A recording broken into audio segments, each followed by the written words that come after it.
Here at the Giver Marketing Network, we don't leave you drifting out in space. We connect you to a coach who will help you build and grow your marketing business. Our process acts as a guide on how to connect with other businesses, maintain good relations, and establish a presence on the Giver Marketing Network. Each member within this collaborative group will have the opportunity to leverage your talent and influence, a true network effect. If you are looking to collaborate on more projects, welcome to the Giver Marketing Network, the most trusted and highest rated collective of specialists on the planet. Here we have a group of like-minded professionals who focus on making valuable introductions and helping each other grow by teaming up. Imagine Upwork meets a network and a coach. The talent collectively includes services like visibility and SEO, creating logos, designing websites, managing social media, outreach messaging, visual storytelling, and much more. Think of what you could do with laser-focused allies, strengthening your business while offering your talents to the entire network. Click near this video for more information.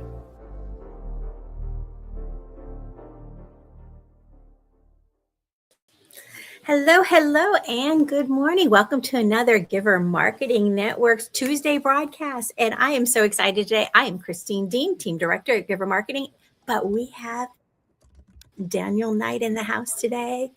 Oh, Daniel, I love having you on the show. Oh my goodness, we're going to have so much fun. If you have not met Daniel Knight, you are in for a treat because, oh my goodness, Daniel, those that don't know you, what do they need to know about you, your background, how you got to where you are? Because I know how awesome you are, and you've been the master of Unicorn Universe, right? So talk to us a little bit more.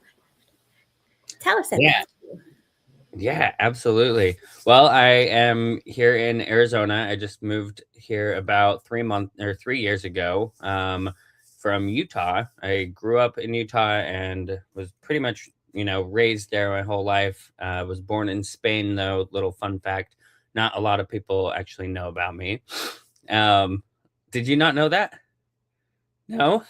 That's funny. Well, there you go. You're learning something new about me as well. So, born in Spain, lived there till I was like 2. Spanish was my first language. And it was really funny because my mom is like a crazy grammar nut. And so she'll always like get on me about different things that I say. So just over the Christmas holiday week, I was there at her house and said something to her. I was like, "Oh, I don't know. Spanish is my first language." And she just died laughing. She's like, "Can't argue with that." But and it's your fault, Mom. yeah, I don't tell you. So I like to mess around. I like to joke and have fun. I always like to tell people that we at Unicorn Universe like to have fun, but we have fun doing serious business. And so that's kind of really what I'm all about. I've had a lot of different successes in so many different jobs and businesses throughout my life. But I always just like to do what feels fun and expansive and, energizes me so that I don't feel like I'm working, which works well because I work a lot.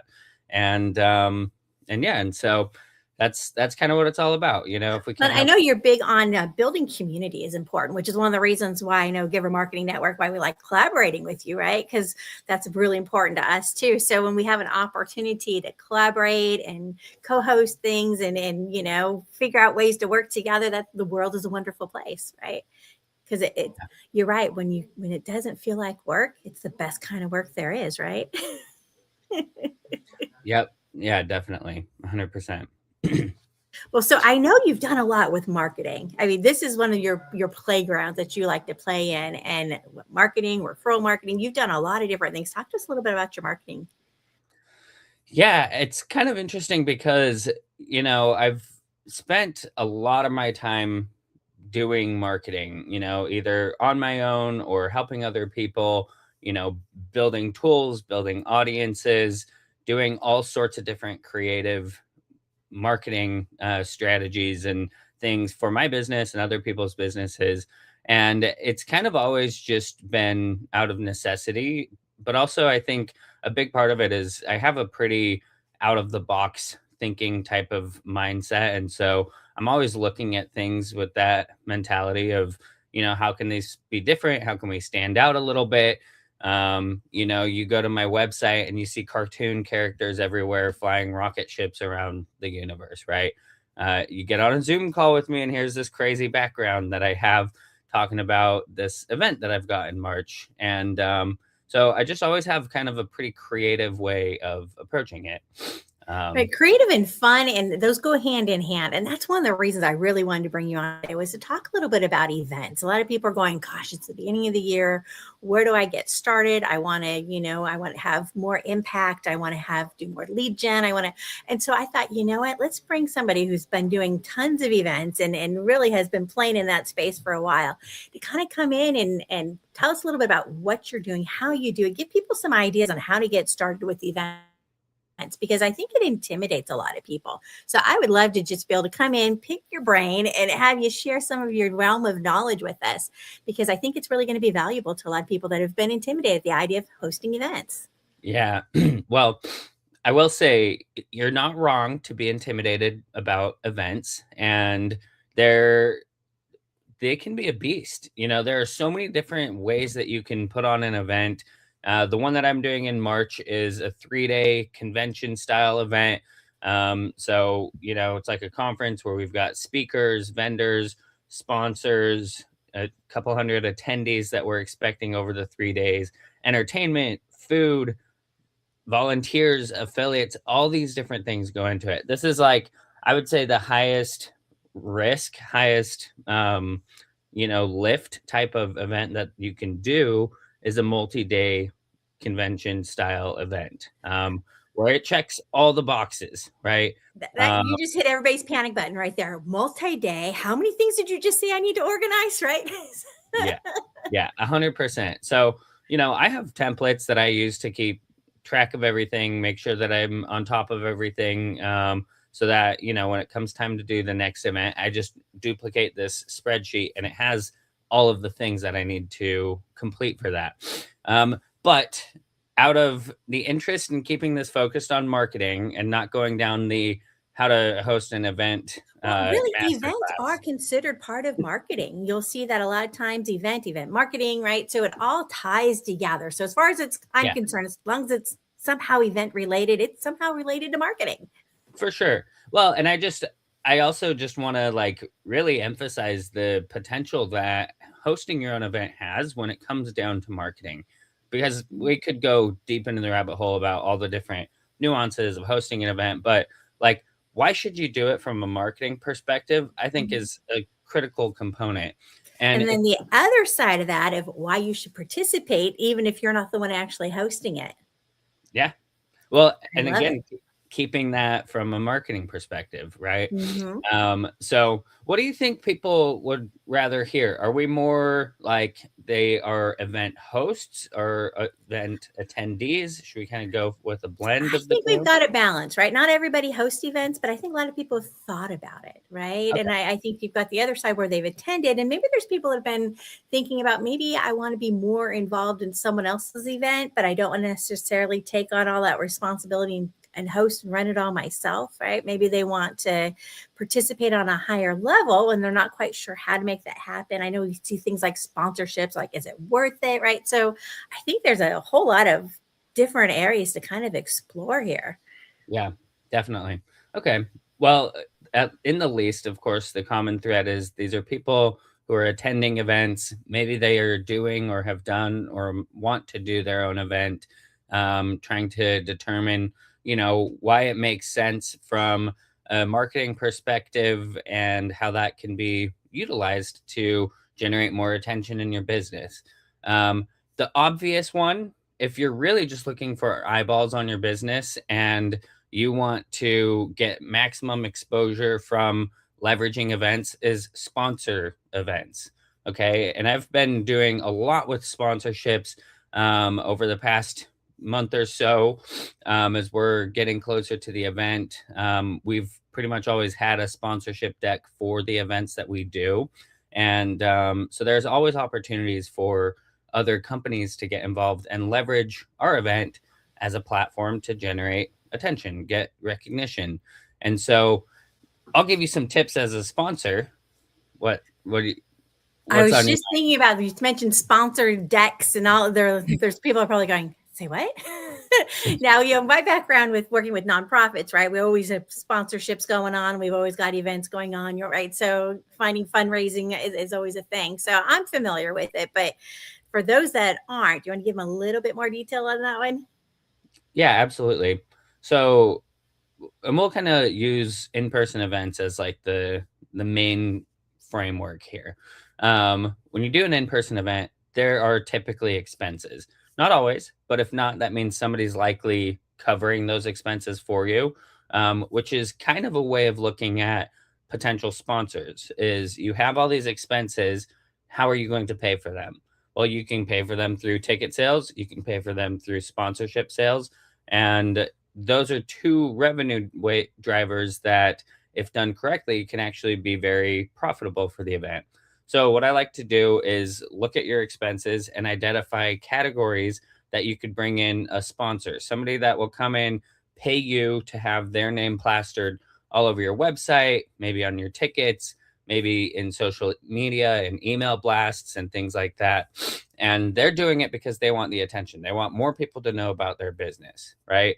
Think about, any Super Bowl game that you watch. You see all these logos, all these different, companies all over the place inside of the stadium. They might not be talked about, but you're seeing their logos, their sponsors, because they're looking to get more eyeballs on their brand. And so there are different tiers to this, depending on what your event is, what your goals are from a revenue perspective, and then how much time and involvement you actually want from the sponsors. There's kind of like a science behind it, because you don't just want to give all of the time you have for speakers to sponsors to speak about their business, or else it turns into just this pitch fest of companies who are out there talking about themselves and their business. You need to be able to drive value from the event, or people won't come back. People won't have good things to say about it. But depending on the involvement that you want the sponsors to have, you can actually give them time to speak on stage. So if you are looking to sponsor events, sponsoring events where they give you time to speak on stage is a really good way to increase the attention that you get. And then not only do you have recognition at the event specifically, but you also have content, ideally. This is where sponsoring events can be rather tricky, is not always do they include like a sizzle reel of your speech. Not always do they even capture it. The event hosts have a lot of different moving parts, and they might have the videographers dedicated to shooting a specific random segment of something going on in the foyer while you're up on stage giving your speech. And guess what? They're recording over here and not your speech. So you need to make sure that your speech is going to be recorded in order for you to leverage it then on social media and get even more out of that sponsorship. Right. So you probably need to look at your sponsorship and see what that includes, right? Because you may end up wanting to have your own people come in and give you a hand here or there to maybe video something for you that you want specifically, if it's not arranged through the sponsor or through the host. Please do. Like, regardless, even if it's contracted, you're getting footage, they're shooting it, you see the camera on you, right? The red light's blinking, that you're being recorded, right? Awesome. I still have one or two other people in the audience recording me with my cell phone and their cell phone, or mine is like posted somewhere recording it, and one or two other people recording it as well. Because guess what? You saw the light blinking, the camera's on you, but did you know that the microphone is connected to a different soundboard and they actually match the audio up? And guess what? The audio didn't work, so now you don't have audio for your thing, right? You just never know. Technology, it fails sometimes, and sometimes it's an epic fail. So it's good to have redundancies built in, right? Yeah, totally. Well, and from a marketing perspective, what are you doing sponsoring this event? If you're going there to get content and to get, your speech that you spent all this time and energy practicing, money if there were coaches and stuff like that involved, graphics from the slides to the call to action, all that, right? You want to make sure that you capture it. And Right. then Do you have from any there, paparazzi following you around? Do you have some B-roll you can use moving forward for, promoting what you did? Right. So it's not bad to have your own people there to kind of help boost you up. yeah, well, absolutely. And it's a two-way street when you sponsor an event. Like, you want to make sure the event company is giving you as much attention as possible through your sponsorship. So I would ask them, are you doing any email blasts about me and my company specifically? Or am I grouped in with all the other sponsors? Or are you even going to mention it and it's just, our logos are listed on the site? What is the event company doing to promote you? I can't even tell you how many times I've gone to an event and we sponsored, and that was it. Our logo was on the step and repeat, and they had a flyer, like one square image that had all of the company's logos on there, which was cool. Our logo was on the same sponsorship image as like Rolex and Bentley and some other really big companies, right? But they didn't do anything with it. So, all right, fine, right? I knew that. I knew that going into it, that based on the sponsorship package that I got, they don't do any promoting. A lot of event companies actually don't. Oddly enough, how do they sell tickets? Relationships, and that's great. But for me, if I'm sponsoring an event, I'm leveraging it. So it goes both ways, right? How much work is the event company going to do to promote you and show that you sponsored their event? Sometimes it's a lot, sometimes it's nothing. How much work are you going to do to showcase that you sponsored? Because guess what? When you look up that event that I sponsored with a bunch of these other companies, you find more about my company when you look up that event than most of the other sponsors, because I understand that we need to sometimes create the leverage ourselves. And so we do a lot of our own marketing. We leverage that sponsorship as a way to generate credibility, because just sponsoring an event doesn't do anything for you unless you do something for it. Yeah, unless you do something with it, if you're going to do something to promote it before, right? It's a great excuse to reach out to people and let them know that you're going to be participating. Hey, I'm going to be speaking at this, right? Hey, did you want to go? Did you want to participate? Did you want to hang out? Did you, right? And then afterwards, right? So many opportunities to share that, break it into clips, right? All sorts of fun things, but it's really based on what you do with it. Otherwise, like you said, it just sits there. If it's just a logo on a wall, are you using it for an opportunity to do lead gen? Or do you have some kind of freebie you're offering are you collecting and building your mailing list? What are you doing with it? Right. So part of that is when you come into an event, really identifying what the expectations are, what they're going to do, and then help round that out with what you're going to do. Right? Yeah. Yeah, definitely. And I think really just like being intentional with that, like what is your game plan with sponsoring? If you're sponsoring an event, right? Like how long are you promoting it after? What does your sales and marketing funnel look like? Why are you promoting it after? Who are you promoting it to?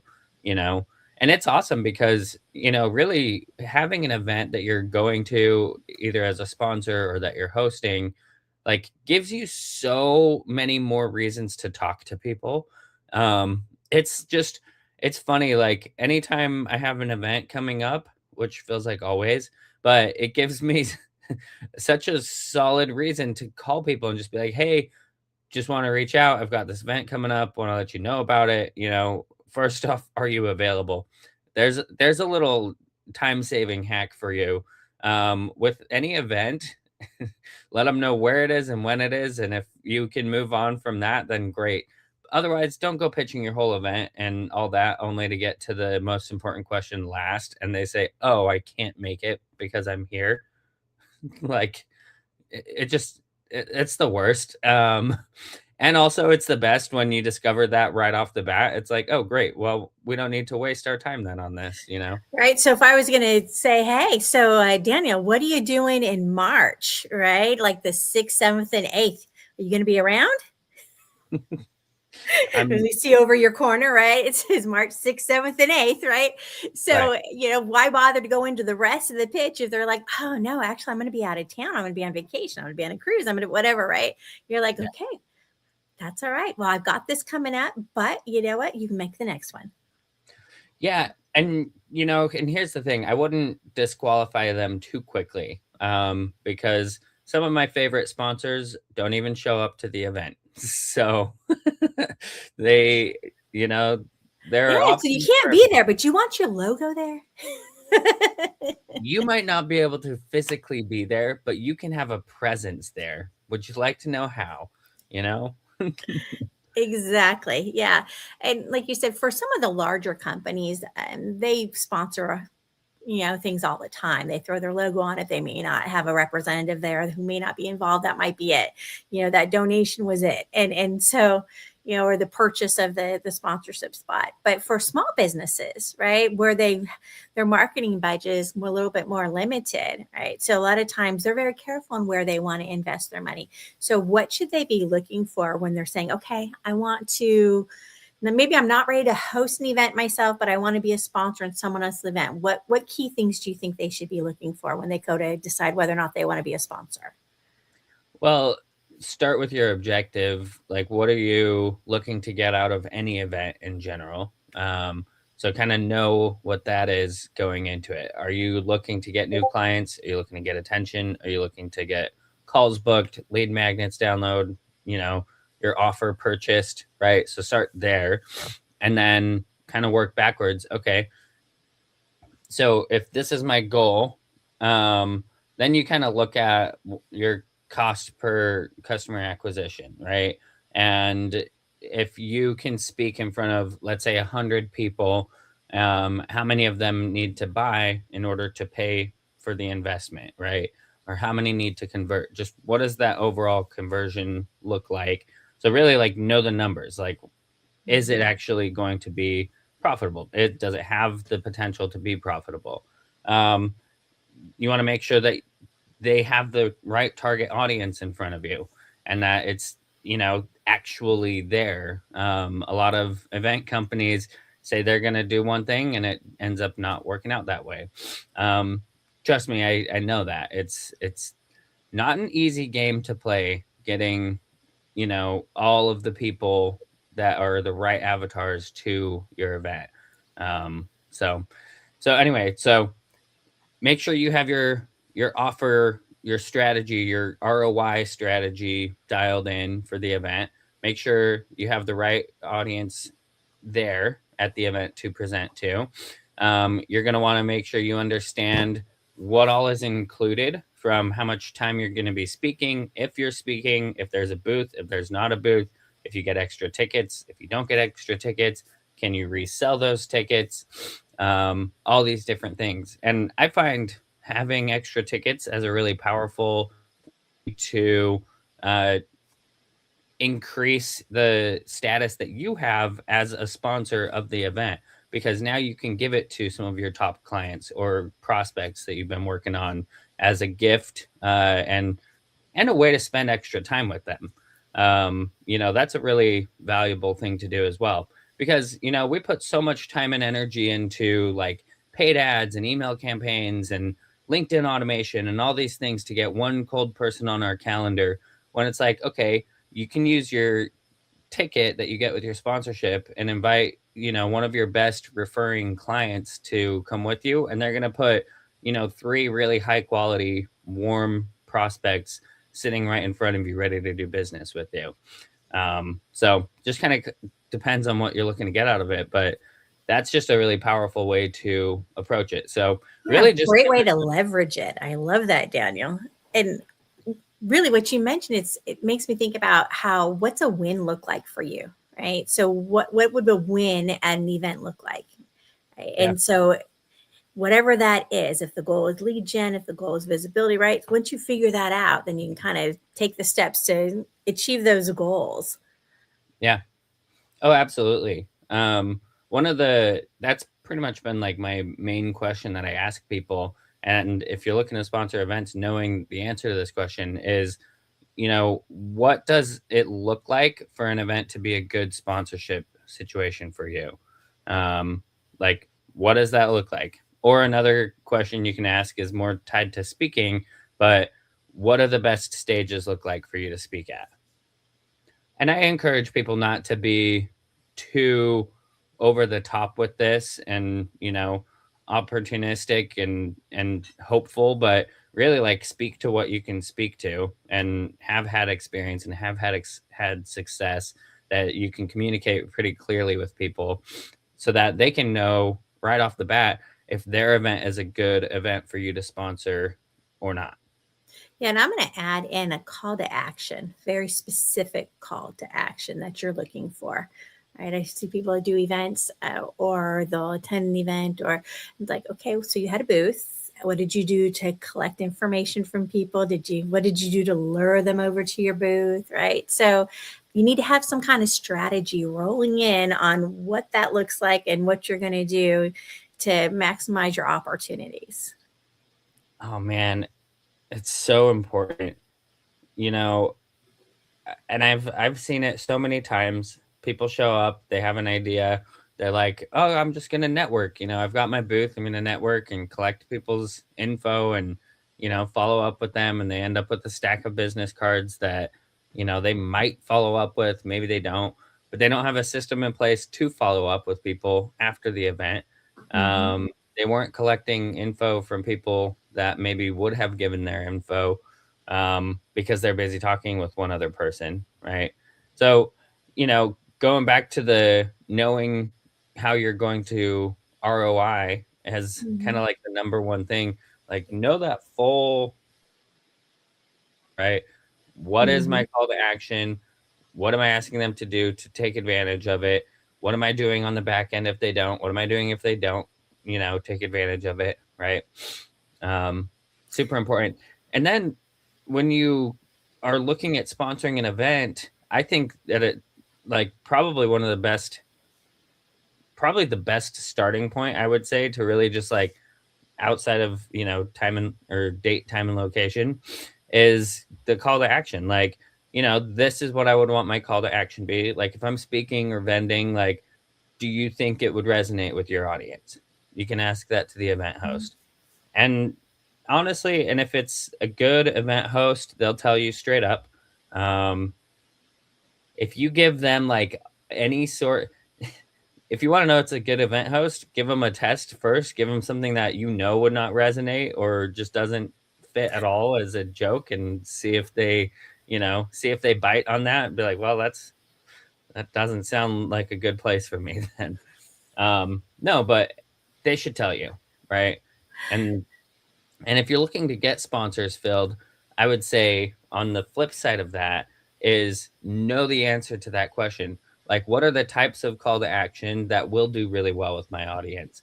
If you're meeting with somebody who is looking at sponsoring the event, I strongly encourage you put yourself in their shoes and look at the slot that you're thinking that they would be a good fit for. Imagine their booth being set up in the conference center and really like go through the motions of feeling them talking with somebody, feeling them delivering their speech, feeling them give their call to action would actually convert.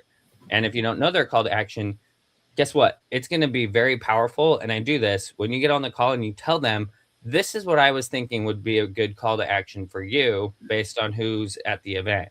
This is why I feel like it would be really beneficial for you to sponsor. I was looking at your business and maybe some of the things that you've done in the past or not, but just kind of based on who I know is at the event, if you wanted to do a financial pitch or not, whatever, this is what I think would work the best. If you can come at a sponsorship discussion with that ready to go, you are like light years ahead. Trust me Right, on because that. you're helping them identify who their audience is, what resonates with their audience, and you're showing them how they can be successful by Yeah. sponsoring at your event. So, I mean, that's pretty much a win, right? So, if you can set them up for success, and that's what it's all about, right? Yeah. Honestly, like I would say it's a requirement. Like, especially if you haven't done events or you haven't asked, somebody to sponsor your event before, put some intentionality behind it. It doesn't take long to really just think through, okay, this time they should talk about this. This is their business. If they make some sort of offer like this, I think it would work well.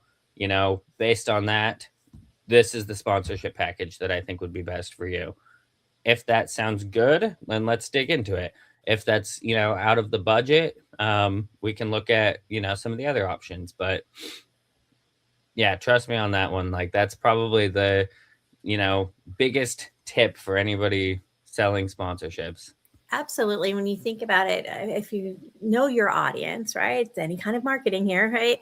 You got to know your audience. If you come in with the right angle and explain to them, this is how it benefits you, now that you've got them thinking, right? Before, I don't want to spend money. Oh, I don't have time. Oh, I don't, right? But if you kind of see this is how it lines up and it lines up perfectly with their goals, right? Then it just makes sense, right? So you want to make sure when you're doing a sponsorship that it meets the goals of whatever that is.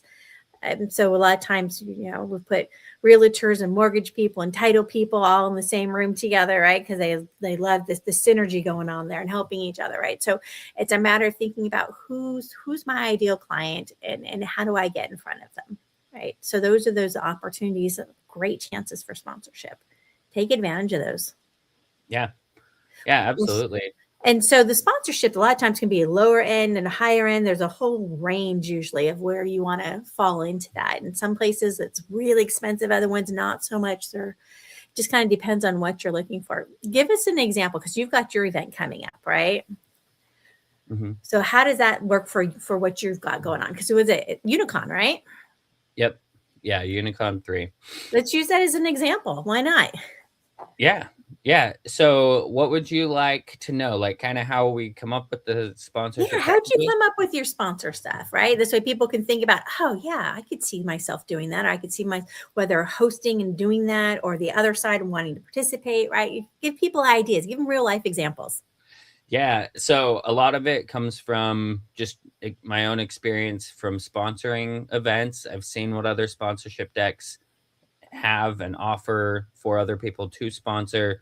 So a lot of it comes from that. I have been very mindful to look at how other people are putting their sponsorship decks together, what information is in there, what do people need to know in order to make a decision, and in what order. But then it really comes down to the sponsorship packages and, what are people willing to pay for in exchange for, what do they get? Right. So some specific examples.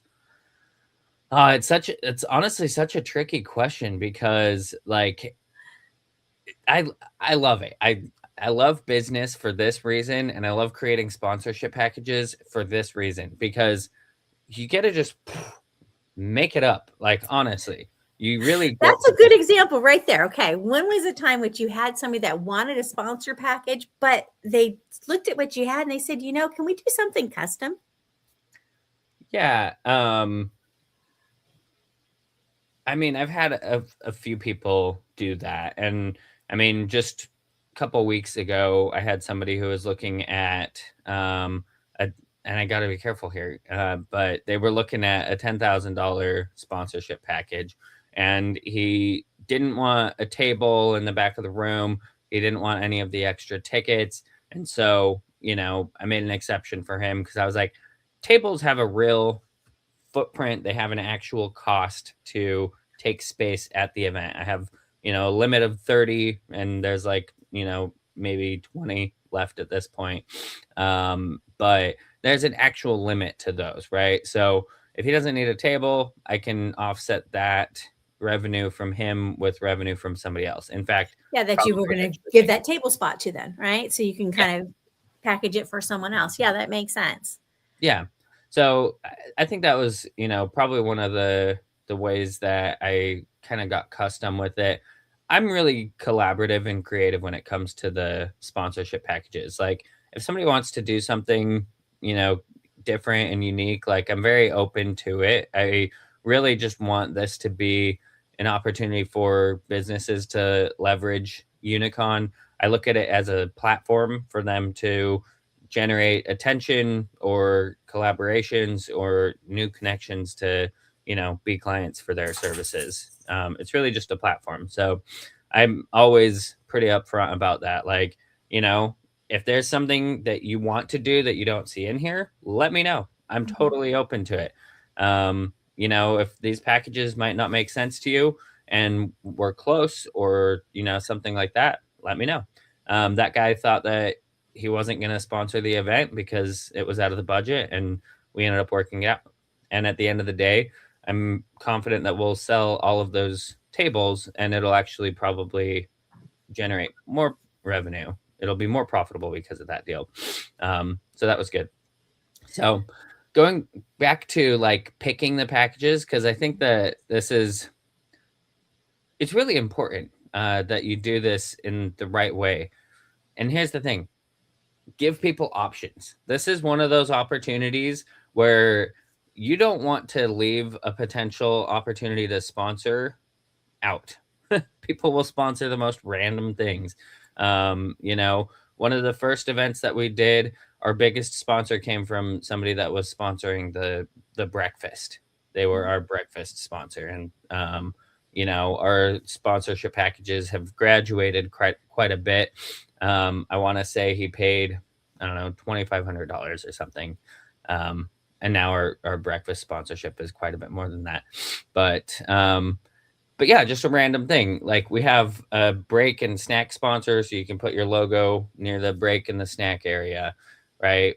We have a lunch sponsor, so you can speak during lunch. That one's a $20,000 sponsorship, and that has a 15-minute speaking slot during lunch, and we promote their logo and everything all over on social media.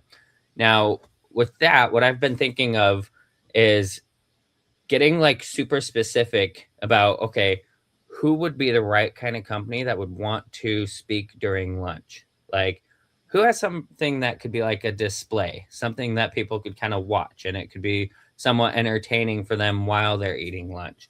And so like just getting super specific with that has helped me get more intentional introductions to me about the potential sponsors. I'm sure you're right now thinking, oh, that gives me some ideas. Of course. And that's the thing though, when you're super specific like that and you can like really kind of identify like who's going to do best in that sponsorship slot, then it's more likely to get picked up.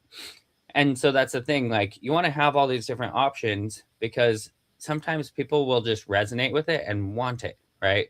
So like we have our networking mixer, you can sponsor that.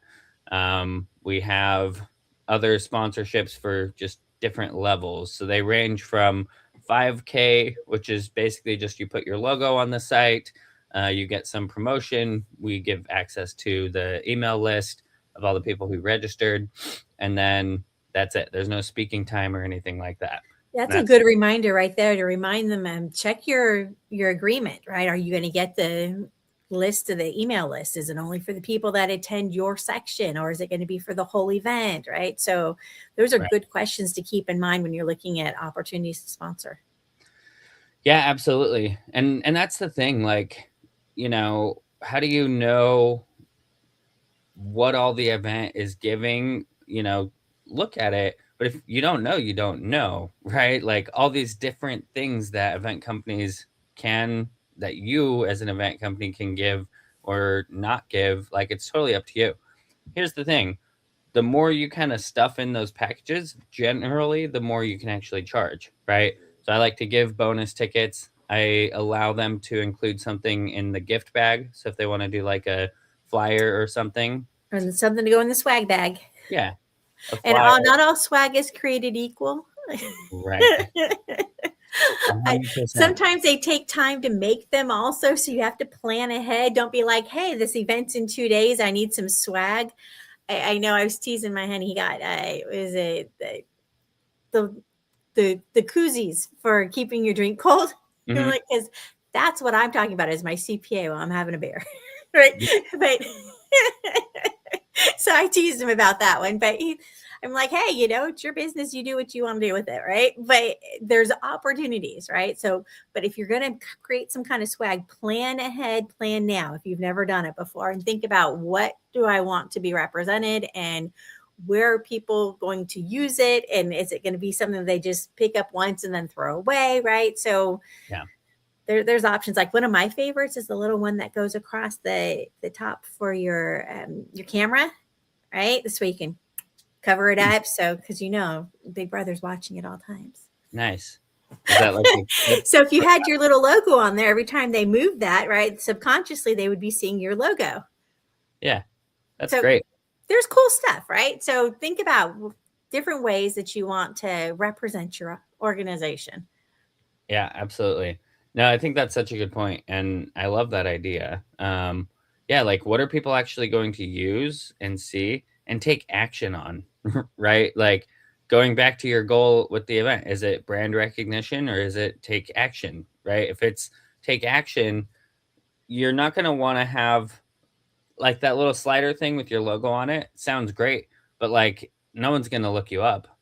I hate to say, they will have your logo burned into their mind and they'll never forget you. But again, what's your goal, right? So Right. And if that's all you need, right? Because they're going to need you, right? If it's up there and it's cybersecurity, your computer breaks down. Oh, their name is right there. there you go. So, Yeah, right. So it's got to make sense. So right. spend some time to think about it, right? It's beyond just cost. It's beyond, right? What's the strategy? Everything should have a strategy behind it. Hmm. Yeah, yeah.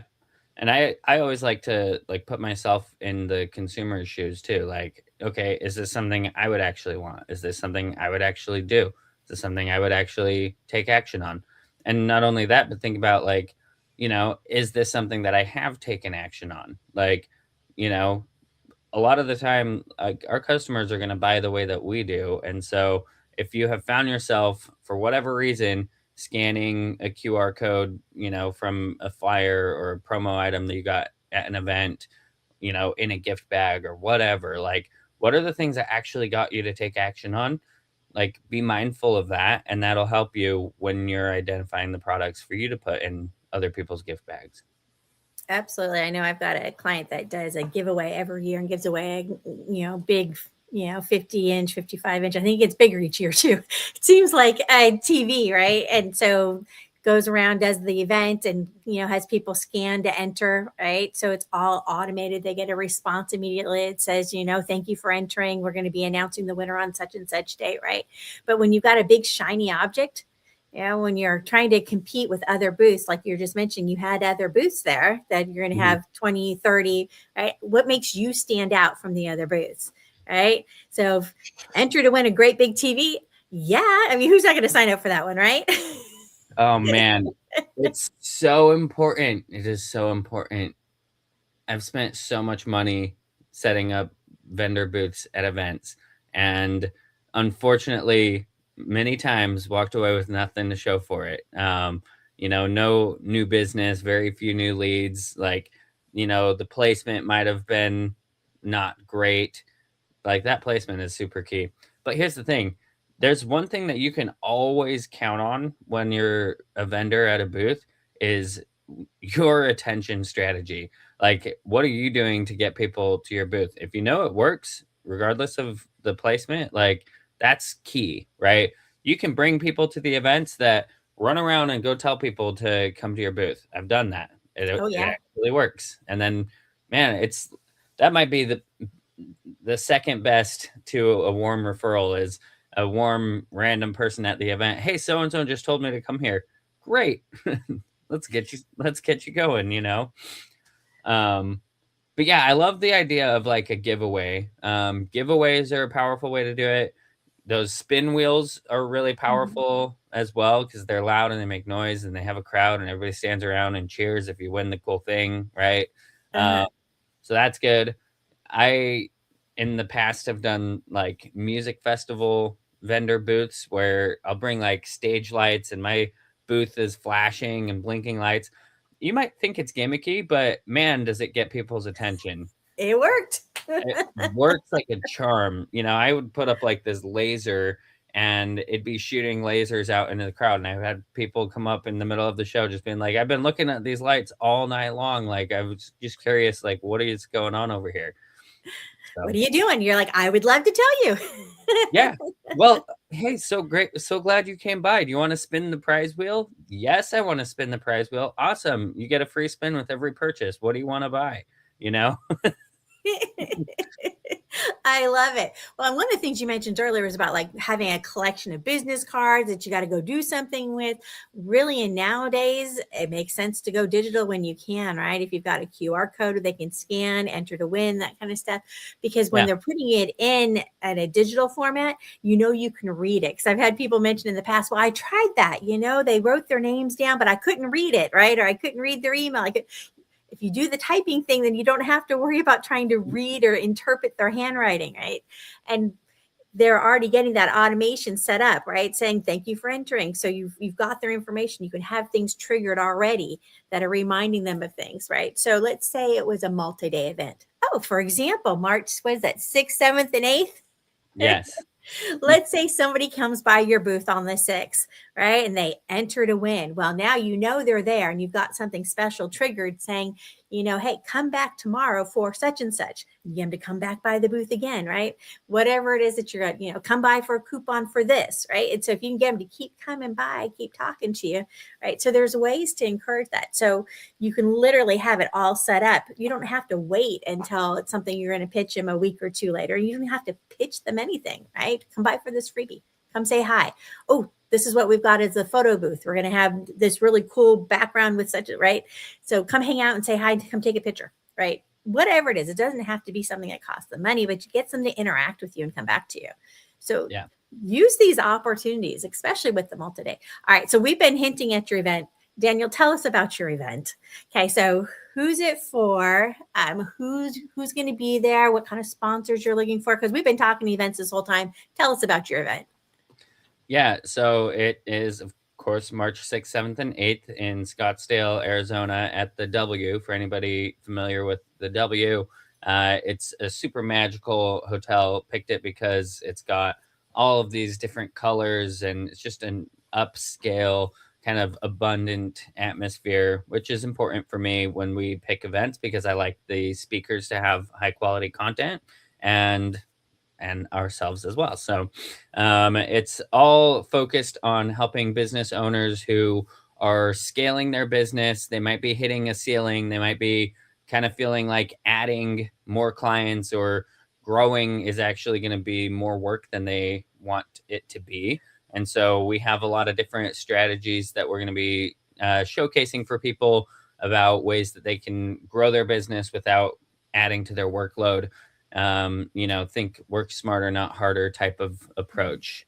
So really for any business owner, specifically providing services for other businesses or who are in the financial services space to come and learn about different ways that they can grow their business and connect with other massive thinkers who are doing big things in the world and looking to collaborate, looking to leverage strategic partnerships. We've done a lot of that through Unicorn Universe, and that's a huge way that you can really grow your business. So we really encourage people take action at the event, and whether that's action with the new connection, action with what the speakers are talking about, or the vendors, really just make things happen and move the needle forward in their business. So it's primarily for business owners who are kind of in the mid 6 to 7 figure range. And, like I said, they're kind of hitting that ceiling, but they're looking to break through and,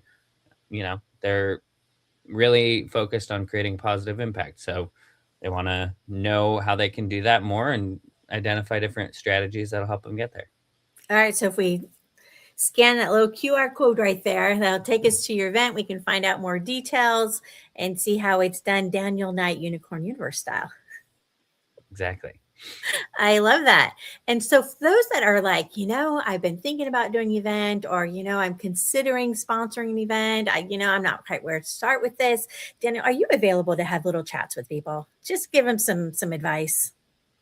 Yeah, absolutely. Obviously I have hosted a few of these events myself. I've also worked with a good number of people on their events too. And I really love the whole sponsorship discussion. It's just such an interesting way to approach hosting events. Events can be costly and they have a ton of expenses. So having sponsorships come in to support those expenses is a powerful thing to do. So I'm happy to, jam with people on their sponsorship packages, on any of the events that they're thinking about throwing, benefits of doing a 2 versus a 3-day, 1 versus a 2-day, other styles of events that might make sense for you to do.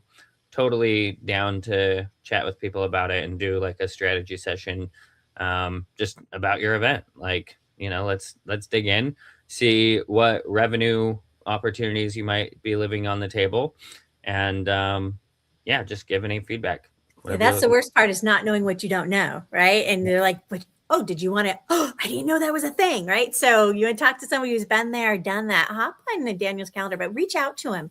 I've got the LinkedIn link for his profile. Go ahead and click on that. That's in the chat area. Click on that, reach out to him and say, hey, I saw you on the Giver Marketing broadcast. Would love to chat with you about events.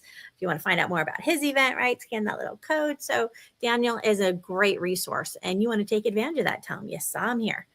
But Daniel, thank you so much for coming in and sharing with our audience just your experience with events and networking and this whole side. It's like, hopefully we've opened up some eyes of people about possibilities. Maybe a few of them are going to say, like, I've been thinking about it. I'm going to do it now. You're always a joy to have on. Thank you so much, Daniel. Well, thank you, Christine. This has been great. I feel like we could talk for hours on this subject. So. We really could, right? This is just kind of scratching the surface, get people thinking and moving, because, I think event strategy is a great way to go coming into 2026. People are enjoying in-person events, right? They're wanting to go places, even if you do online events, which is I tend to do more, but there's so many opportunities. So don't let hesitation stop you, right? If it's something you haven't done before, that's okay. We have people that can help talk to you about that. So I want to make sure that I point out that we have our Tuesday broadcast every Tuesday. We also, just to kind of give you guys a heads up, we have our marketing summit coming up on Tuesday, January 27th. So just mark that date on your calendar. We're going to be pushing that out here soon. And we're going to have, Daniel's actually going to be talking there too. I think we've got a dozen speakers set up at this point. So it's going to be a lot of fun. That's a no cost event. We just want you to come, learn, have fun. But we are doing this every Tuesday. And then on Wednesday, of course, is networking for marketers, event people, media space. So if that's kind of your playground, PR, come hang out with us, get to know other people in the space. I find that there's always a lot of opportunity for collaborations. So let's collaborate. Let's have some fun together. There we go. Networking for marketers, Wednesdays, 8 a.m. Pacific, 11 Eastern, or if you're in Texas like I am, 10. Givermarketing.com/networking, and you can come join us on Wednesdays. Look forward to seeing y'all soon. And if nothing else, we'll see you next Tuesday. Thank you, Daniel. Thank you.